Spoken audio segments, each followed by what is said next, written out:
तर शिंदेंच्या शिवसेनेचं पडद्यामागून operation tiger सुरू झालेलं आहे। ठाकरे गट आणि काँग्रेसचे काही नेते शिवसेनेच्या वाटेवर असल्याचं बोललं जाते। रवींद्र धंगेकर, महादेव बाबर, रमाकांत म्हात्रे शिवसेनेच्या वाटेवर असल्याची माहिती मिळते। तर सुभाष बने, गणपत कदम, चंद्रकांत मोकाटे हे देखील शिवसेनेच्या वाटेवर असल्याची माहिती मिळत आहे। दरम्यान मी वैयक्तिक कामासाठी शिंदेंना भेटल्याची माहिती रवींद्र धंगेकरांनी दिली। तर शिंदेंच्या शिवसेनेचं ऑपरेशन टायगर आपण पाहतोय। यामध्ये कोणते कोणते नेते वाटेवर आहेत ते आपण पाहतो आहोत। रवींद्र धंगेकर हे माजी आमदार आहेत काँग्रेसचे कसब्यातून।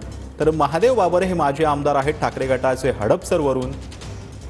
तर रमाकांत म्हात्रे माजी महापौर नवी मुंबई काँग्रेसचे आहेत, ते देखील शिंदेंच्या शिवसेनेत जाऊ शकतात। सुभाष बने माजी आमदार ठाकरे गट संगमेश्वर, ते देखील शिंदेंच्या शिवसेनेत जाऊ शकतात। तर गणपत कदम माजी आमदार ठाकरे गट राजापूर, हे देखील शिंदेंच्या शिवसेनेत जाण्याची शक्यता आहे।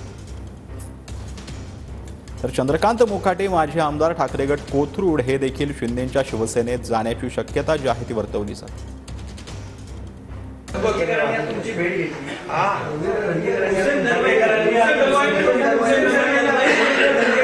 अरे बाबा, ते काही त्यांची कामं घेऊन आले होते। हुसेन दलवाई त्यांचं डेलिगेशन होतं, शिष्टमंडळ होतं आणि ते त्या भेटायला आले तुम्हाला।